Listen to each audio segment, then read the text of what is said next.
அவ கதையில் நான் எப்படியோ தெரியாது, ஆனால் என் கதையில் என்றைக்குமே அவன் என் இளவரசி தான்.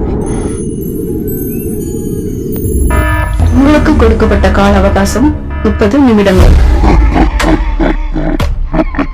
அவளுக்கு நிச்சயம் ஆயிடுச்சு, இதுதான் உண்மை.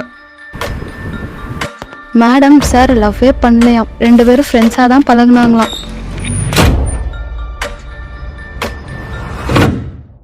அதான் நான் அப்பயே சொன்னோம், அவளுக்கு உனக்கு செட் ஆகாதுன்னு கேட்டியா?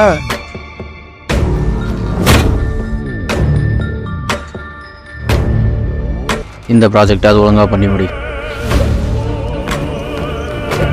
செத்துரு, சாவு சாவு, நீங்களாம் உயிரோட இருக்கிறதே வேஸ்ட். ஏன் இங்க பொண்ணுங்களுக்கு மட்டும்தான் எல்லாமே வா, பசங்களுக்கெல்லாம் எதுவுமே கிடையாதா?